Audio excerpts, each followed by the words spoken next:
All right, welcome in Late Kick is live. It is Thursday night, September 30th, year of our Lord 2021. This is certainly not Nashville, Tennessee. This is certainly not our studio.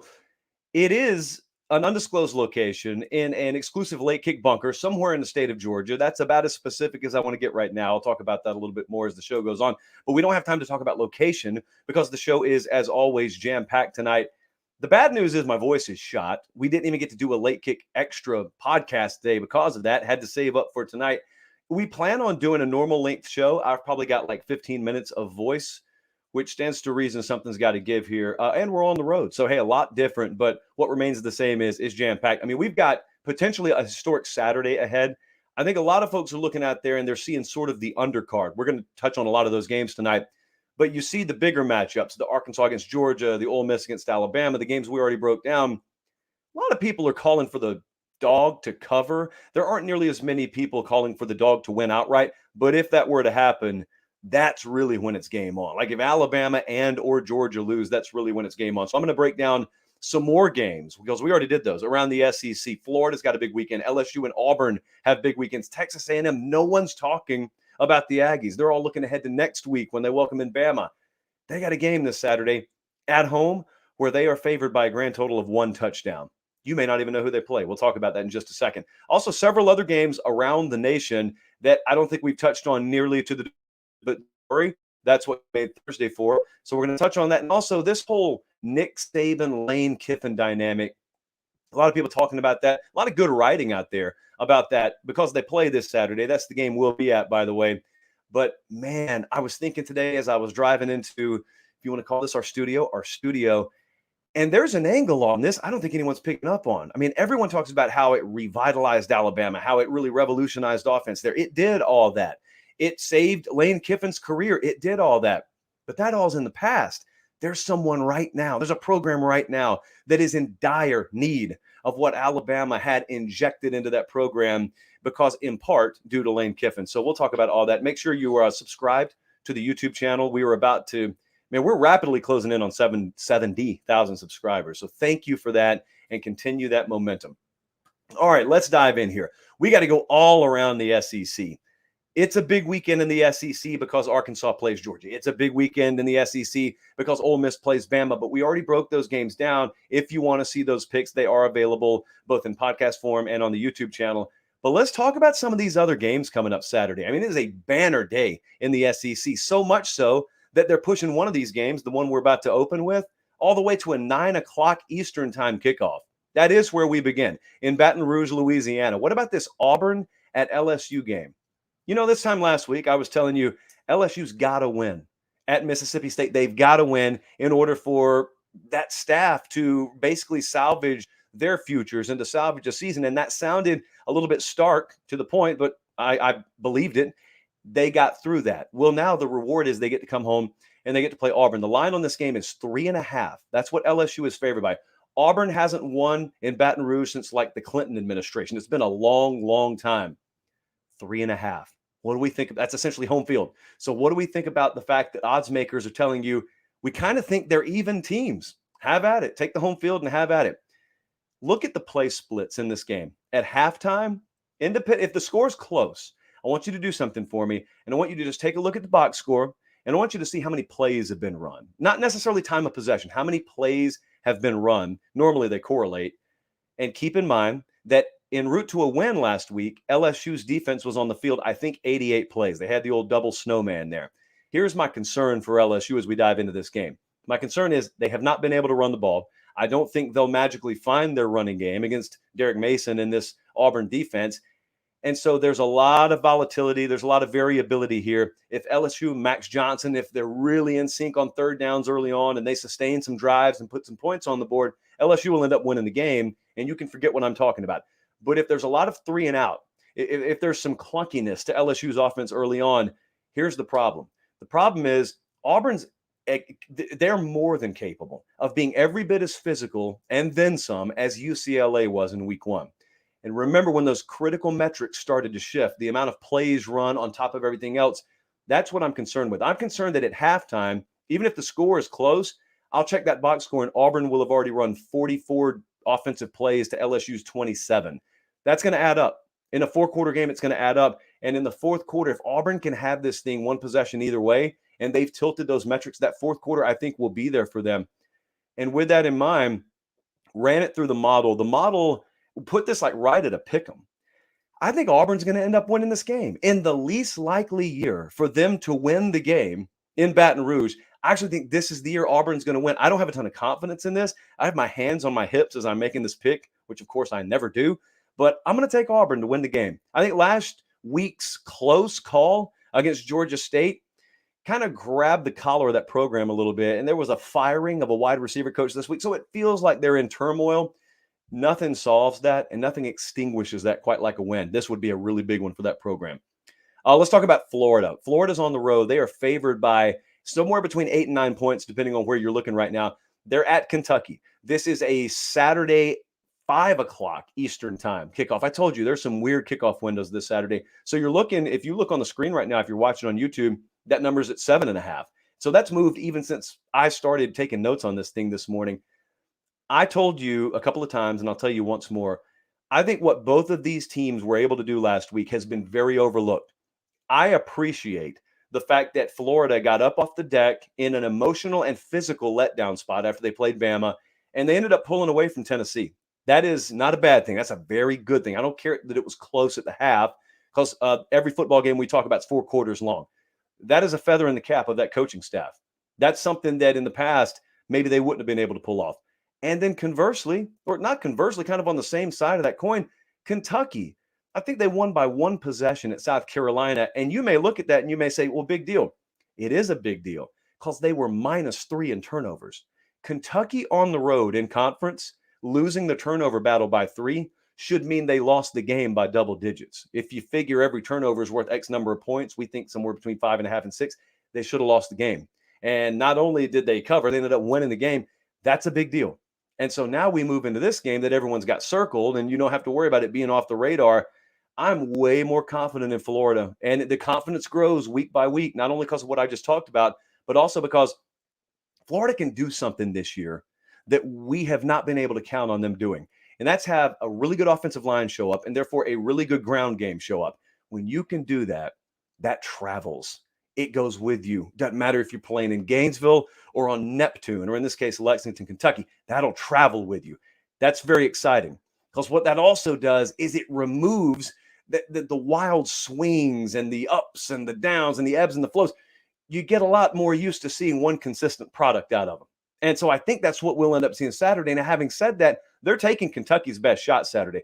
Please don't misunderstand me. Kentucky will empty the chambers here. This is a Super Bowl type game for them. They're getting them at home. It's a big recruiting weekend for the Cats. But what I think this will end up feeling like is I think it'll feel like Florida's in control the whole game, but yet you'll look up in the second half and Kentucky will be right there. You will say probably to someone sitting next to you, you'll text your buddy, you'll say, man, it feels like Florida's dominating this game. Like, look at how many yards they have. Look how many plays they've run compared to Kentucky. Because what's going to happen is I think Florida's going to put together a few long drives to score. And I think Kentucky's just going to, they're going to piddle around and then pop, the old piddle and pop, if you will, offense. If it hasn't been created already, it should. And they'll pop enough big plays on Florida to where they're answering. They're answering in chunk plays, but they're answering. In the end, though, I think Florida does outlast Kentucky. Now, I went with Kentucky in the points, anything over a touchdown, but I do like Florida to win the game. I think it'll be competitive, but I do like Florida to win the game. How about this one? This is one that's totally off the radar. What do you think about Texas A&M Saturday? And your answer right now is half likely to be, who are they playing? Exactly. No one's paying attention to Texas A&M right now. You saw them lose to Arkansas. You know they've got Bama coming up somewhere. That's next week. They play Mississippi State Saturday. We told you in July, this is the biggest ambush spot perhaps on the entire SEC schedule this year. Texas A&M is favored by 7 at home against Mississippi State. So that's counting for home field. So, I mean, we're talking about well under a touchdown spread between the two teams on a neutral. The total's in the mid-40s. One of the biggest ambush spots because you've got post-Arkansas, pre-Bama. You got Mississippi State coming in there. No one expects anything from them. They just lost to LSU. So it's season salvaging time for both teams. And I'm looking right now at what Texas A&M is as an offensive product. And the problem is when you can't stretch the field, when you can't sustain drives, when I cannot count on you to put some offense together, you don't blow anyone out, Mississippi State included. You're not going to blow anyone out here. And I'll tell you this too: if Mississippi State continues to limit the run to the degree that they have, they can win this game. I don't know if you guys would know or not, because not a lot of eyeballs are on this game. This would not be a shocking upset. We picked Louisiana Monroe last week plus 24. They beat Troy outright. That was pretty surprising. This would not be nearly as shocking as that. So here's what Mississippi State needs. They need to limit that run. They need to have A&M, 3.5, 3.75 yards per carry, somewhere in that range. And then they need to pop them a couple of times. Mississippi State needs to do to A&M what Arkansas did last week. Arkansas didn't have a bunch of sustained drives in their own right, but they popped them over the top a couple of times. Poor tackling in the secondary for A&M. If they're going to be lethargic, this is the spot to catch them being lethargic, they being Texas A&M. I went with A&M to win this game, but the line 7, I went with Mississippi State to cover. I think it's that close. I think it's going to be a one-possession game. So those are some more picks around the SEC. Remember, we took Bama to win. We took Bama to cover, controversially so. And we took Arkansas to cover and Georgia to win. This is a great Saturday in the SEC. You've got from noon until 9 Eastern time. You've got kickoffs happening about every 2 hours, and it's going to be really, really fun. I got to tell you a story right quick. It's going to be really quick. So I'm down here in Georgia. Just a little while ago, I was up at a park that ironically is named Pate Park, not named after me, but I lie about it a lot. And so I'm watching all the T-ball games and all the baseball games, and all the chairs are lined up. And it was so beautiful because there were Academy chairs all over the place, almost like it was a late kick ad, almost like we were filming a commercial out there, but we weren't. But man, there's a lot of Academy gear in Harris County, Georgia. I can tell you that. And everywhere you're tailgating this week, there should be as well. Academy.com is the website if you can't get out to the store. But Academy Sports and Outdoors, we are so proud to partner with them. They've been great to us. You've been great to them. And so in return, we're all just going to be more and more great to each other as time goes on. Sort of a circle of life sort of thing. But Academy Sports and Outdoors, not only the official sporting goods supplier of our show, also the Big 12, the SEC. It's going to be a phenomenal tailgate scene, especially the next 2 weeks. And as the weather starts to change, you need to get some new gear. You're going to get it anyway. Go to Academy Sports and Outdoors or academy.com, and they will be more than happy to hook you up. I have got 1, 2, 3. Hey, I got 6 games to talk to you about right here. We're going to do it sort of rapid fire. It is a beautiful Saturday. Again, I cannot emphasize this enough. I want you guys to just think about what could be happening. I mean, we've got Texas fresh off having hung 70 on someone, and they're favored by 5 points on the road against TCU. This is a noon kickoff. There are a couple of players last week, if you did not see the TCU SMU game, that did not play. Corey Bethley, big-time nose tackle for TCU, and Kari Coleman is probably their best edge rusher. They didn't play last week. They're back. Those are game changers. Please don't be just so lazy to look at the finals last week and say, oh, this is free money. It's not, friends. Free money does not exist. What is the outlier, though? That's what we got to ask ourselves. Because TCU got beat, rested, no less, last week against SMU. Texas, we have seen them both get blown out and blow someone out. We got to figure out what the outliers are and what the norm is. And this is an odds maker pretty much telling you, well, we think it's somewhere in between. We don't quite know where. So if you're overly confident in Texas, have at it. Need not remind our Texas fans out there what this series has been like lately. So if you think it's free money, I would just encourage you a little Google search, TCU Texas series history. But Bijan Robinson, Zach Evans, what a running back matchup here. I am going to go out on a little bit of a limb, or go out on a limp, as our brother Lane Kiffin would say. I'm going to take Texas to win, and I am going to take Texas to cover. It may be a little bit square in nature. I do think they found something with Casey Thompson. He's got some insane streaks going on right now. So give me the Horns to win, Horns to cover. Michigan is at Wisconsin. This is a point spread that also does not make sense to someone who is not regularly immersed in the odds-making world or doesn't bet. I'm not encouraging you to dive in. I'm just trying to explain to you what's happening right here. Because you look at it and you say Michigan's undefeated. Wisconsin's got 2 losses. They can't stop turning the ball over. Why would Wisconsin be a 2-point favorite at home or anywhere versus Michigan? Well, there's the turnover situation, first off, that is never carried over. Like, odds makers will watch you turn the ball over and over and over again. They are not factoring that into future spreads, because there is coming a time where that offense will balance out for Wisconsin. And the other thing is, for the first time last week, we saw someone limit Michigan on the ground, that being Rutgers. The final, I think, was 20-13, which was well inside the spread. And so an odds maker's looking and saying, well, if Rutgers did that, Wisconsin got one of the best run defenses in the country. And that is where the most interesting facet of this game kind of inserts itself. There's this weird split among people who follow Michigan. There's a split, and on one side of the fence, there are people who think, well, the reason we're running it is because that's all we can do effectively. Cade McNamara in this offense, we don't have any explosivity. We cannot be consistent through the air. Then on the other side of the fence, there's this other camp that believes, oh, it's there. It's there. We just have not had to pull it out yet.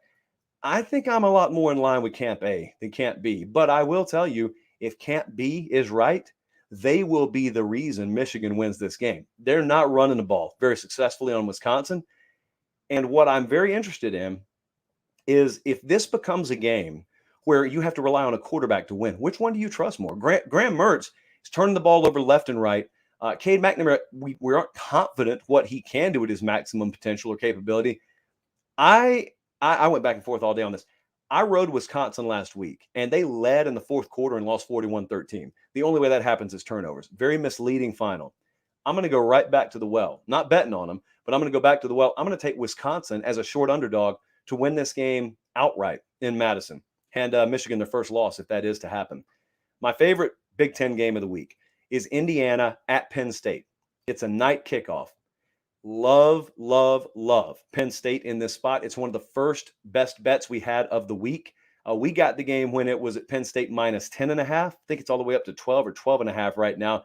I love everything about Penn State in this spot. You remember what happened in this game last year? It was the first of, what became several bumps down a very, very rocky hill for Penn State. But this is a superior team. They have got the home advantage. They've got the revenge edge here. As you see, the line now is 12.5. I expect early pressure because I think a fast start is in order for Penn State. And so I expect early pressure to be placed on an Indiana team that has been very mistake prone, very turnover prone. Michael Penix has been very turnover prone in his own right. I think it's going to be a really, really good night for Penn State. I know that number looks big. It's not nearly big enough. I think Penn State's going to win this thing, and they're going to stretch the margin, as James Franklin is one to do. If you've ever bet against James Franklin, you've had a big underdog against James Franklin. There have been more than a few times where he's going to hurry up, up 3 or 4 touchdowns late, try and get that cover. He knows the alumni. He knows who they're betting on. So you see Indiana at Penn State. This is some of the series history. Looking forward to that one. Hey, there's an undefeated against undefeated matchup in the Big 12 that we need to discuss for just a second here. Baylor and Oklahoma State. It kicks off at 7. I can tell you that. The line right now is, I think, Oklahoma State minus 3.5. I can tell you that. And the reason I'm telling you what I do know is because there's a whole lot we don't know here. It's hard to find a discernible edge. I looked at this game for like 30 minutes today, and there are little 1s or 2s on the 1 to 10 scale either way. There is no 7 or 8. I don't really have a heavy lean here. I don't know who Oklahoma State is because every game they've had, they've been a different version of themselves. I don't know if Cowboy fans know who they are. This Baylor defense, I think, is good enough to limit them. I think it's good enough to make them uncomfortable. They're still finding their way. It's rare that you say that 4 or 5 weeks into the season, but I really think that Oklahoma State offense, for an undefeated team and a Mike Gundy team, normally that means it's a known commodity, still finding its way. Love the curve that I think they've turned under Dave Aranda at Baylor. I'm going to take Baylor to win the game outright, cover the 3.5, win the game outright in the process. I think the most underrated game of the weekend is happening at UCLA. This is Arizona State at UCLA. UCLA is favored by 3. To me, it's the under the radar game of the week. These are really good teams. We have both of them ranked inside the JP poll top 25. Dorian Thompson-Robinson went out of the game last week. That's the quarterback for UCLA. It looks like he's going to go. Sam Marazzo is a guy I have my eye on. He is the center for UCLA. Questionable status right now. Can't really get definitive word out there. Otherwise, this is a heavy UCLA lean for me. I like the Bruins a lot in this game. We added them today to the Ramen Noodle Express. So I'm taking UCLA minus 3. Of course, that means UCLA to win. And Friday night, oh man, nose itches. Friday night, tomorrow night, if you're watching live, this is exciting for the Big Ten. I know I told you Indiana at Penn State's my favorite Big Ten game, but this one's got a very special place in my heart too. It's an 8 o'clock kickoff Eastern time tomorrow night. Iowa is a 3-point favorite at Maryland. Okay, so it's a very, very stark contrast in styles. It is a classic tortoise versus hare scenario here. I don't have a strong feel on the game. Our numbers indicate the line's pretty much right. I've got a sneaking suspicion this is going to be a good night for Maryland. And a lot of you think I'm an Iowa hater because we have them in the 13 range in the JP poll. It's not that. It's not that at all. If you'll just never mind. I'm not. It's not a ranking, guys. If I were ranking Iowa, I'd have them inside like the top 6 or 7. But it's a power rating.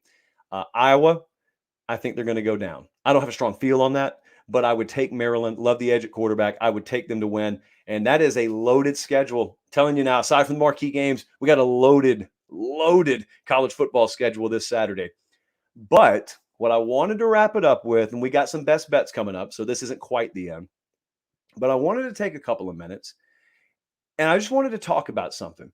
We've got Lane Kiffin versus Nick Saban Saturday. Obviously, we're going to be in the house. That's where the Late Kick Renaissance Tour is going to take us. We will be in Tuscaloosa Saturday. But man, what a story this is. I have seen some websites out there. I think Alex Scarborough over on ESPN.com did a really good story about this today. He wasn't the only one, but he's one that I took some time to read the work of, about just chronicling where Alabama was when they brought Lane Kiffin in, where Lane Kiffin was when Nick Saban brought him in, and where both are now. To me, you cannot overstate enough the importance and the magnitude of the decision when Nick Saban brought him in. And there was a lot of talk in several of these features about where Alabama's program was. They were still the number one program, or right at the 1 or 2 program mark in the country, but things were changing. Things were quickly changing. And it was after the 2013 season, and that's the year where the kick six happened, and Alabama misses out on the playoff, that they end up bringing Lane Kiffin in. And what a shift it was. And it didn't necessarily happen just like that, but it ended up happening. I think they reaped a lot more reward after Kiffin left because of the impact he had and the ripple effect that it had when Nick Saban hired him. But think about where they were, because it eliminated the biggest remaining edge that a lot of programs had. There was talk around the coaching industry. There was talk around just the old college football water cooler in general back then. Here's what it sounded like. It went something like this. Well, we're never going to out-recruit Alabama. But what we can do is we can strain them offensively by using scheme, RPO game, for example, tempo, for example. And so we can negate some of the talent edge they have over us with our schematic edge. Nick Saban made that famous quote. I mean, now it's like etched in stone. It's so famous. But he made the quote back then. He said, "Is this what we want college football to be?" He was very upset by it. He did not shy away from it. Said, "I don't like it." And really, that's where he should have ended it. But he ended up adding some caveats. And I don't like it because of player safety issues. Our defensive players are on the field too much. But really, all he was doing was warning you. He just didn't phrase it as a warning. He didn't finish the sentence. What he should have said is this what you want college football to be? Because I can do it better than any one of you. But that second part, he did not add that on, but he should have. Well, then he goes and finds Lane Kiffin, who is on the ever-loving scrap heap after getting tarmacked at USC, which wasn't even a verb until Lane Kiffin got fired at USC, if we're being real with ourselves. And so Lane Kiffin comes in. They agree to shift, and Nick Saban wants to go a different direction. I think we need to bookmark that, because that is a critical juncture that they were at, that another program is at right now. But after that happened, I said it took away a big advantage. Here's the advantage it took away. Nick Saban was comfortable not venturing out into the waters that a lot of the other offenses out there by necessity had already ventured out into. And it was always known, if they ever decide to be really good at quarterback, if he ever decided to overhaul his offense, he can do whatever he wanted to. Like, Nick Saban gets to go in the grocery store first, so he can make any meal he wants to, because he can go get anything off the shelves he wanted to. And it was always known in the coaching industry, if he were to ever decide to run the kind of offense Hugh Freeze runs or Chip Kelly runs, you can name it, whichever one, he'll do it better than them, because he'll go hire the most brilliant minds in the game, and he will shift his recruiting philosophy, and he will shift his competitive and team philosophy. And he did it. And then all of a sudden, Alabama was scoring 45 every game, and the last remaining edge was gone. Because it used to be they'd huddle up every play, and they had to execute at a higher level. They ran fewer plays per game. They were more bunch set instead of spread all over the place. They did not leverage big-time receivers. When they decided to do that, it took away a lot of the remaining edge that some B and C tier teams used to have that occasionally they could use to sneak up on Bama and beat them with. Now, think about the juncture word there. A word rarely used on this show, but there's a program right where Alabama was. Think about where Bama was. It was a critical juncture. Nick Saban has since said as much. He said, I looked around. I saw what beat us when Manziel was at A&M. I saw what beat us when Marshall was at Auburn. I saw what beat us when Oklahoma took us down in the Sugar Bowl. I knew we had to do something different, and I did it. That's the best in the game, telling you my best was no longer good enough. The times were changing. The sport never sits still. We had to evolve, and they did. Nick Saban redefined his program on the fly. He never put Alabama in the shop. There was never a 2 or 3 year period where they sunk down to 8 or 9 wins. They never had the down year. Their down year was still New Year's Six level games. But then what happened? When they hit their next high, it was higher than any high they had ever hit before. And you watch last year's Alabama team, you take the 2020 Bama team and put them on the same field with 2011 or 2012 Bama. Do you understand what happens? Nick Saban would. He'd never tell you. But that's the best team he's ever had. These teams now he's putting on the field, they are operating at a different level than the teams he had back in the day. That's exactly where Clemson is. This is the pivot point for Clemson. Clemson is at a place where what they were is stale. They are pond water, and there's nothing fresh coming in. There's no new ideas coming in. It's very closed off. There's no circulation. Nick Saban had a lot of tributaries. That's how Lane Kiffin rows his boat on into Tuscaloosa, and all of a sudden you've got an injection of fresh ideas. You got new blood. Nick Saban's been very good about doing that. I don't think Dabo has as much. He found something that works, and Dabo said, I'm not going to change a thing about what works. That's only sound principle if everything around you is static. But this is not a static environment. College football is always moving. The tides are always turning, and everyone's gunning for you. What is Dabo Swinney going to do? Because we see what Nick Saban did. We see how it paid off. That's the lesson. It's already been written. You've already seen the results. The question for Dabo Swinney at Clemson is, does he have what it takes to implement that strategy at Clemson? Because it's risky. A lot of these pieces that came out today, they also included a lot of literature on how uncomfortable it was and how those two personalities didn't always mesh. And maybe in order to push a program forward, you don't always go out there and find a version of yourself and someone that you see when you look in the mirror. That ain't Lane Kiffin and Nick Saban, not at all. But they're better, each one of them, for having worked with the other. And so you look at Bama and you look at what they did with Kiffin and then subsequently when they brought in Steve Sarkisian and whatnot, and you look at what Dabo Swinney and Clemson are right now. That's exactly what they need. Whatever that next version of Lane Kiffin's injection is, that's what Clemson needs right now. Really interesting parallels if you think about that a little bit deeper. All right, let's wrap the show up with this. We have got, count them, 1, 2, 3, 4, 5. I got 7 picks on the Ramen Noodle Express right now so far. Make sure you're tuned in tomorrow night, late night, obviously. The Friday Night Lines Instagram live chat been going bonkers, doing really good numbers, and those picks have been doing better than the Ramen Noodle Express. So we don't want those to cool off. We want to meet that lofty standard. So what we have right now, to refresh your memory, Kent State minus 15.5. We've got Rice minus 2.5. Penn State minus 10.5. UL Monroe plus 34.5. Kansas State plus 10.5. And then the 2 games that we added today, UCLA minus 3. Love that one. And Florida and Kentucky, a rare total here. But we're taking Gators Cats over 55. Remember, you can find everything on Twitter that happens after this Thursday show because this is the last time that you and I talk before Sunday night. So make sure you're following on Twitter and Instagram at Late Kick Josh. It is imperative because a lot of stuff changes. I can't tell you how much injury information we get both publicly and behind the scenes. Some of our biggest wins in the past have come on Saturday mornings because of random texts we get. Hey, so-and-so's not here. He's not going to play. The public will find out in 30 minutes. Make sure you're following at Late Kick Josh.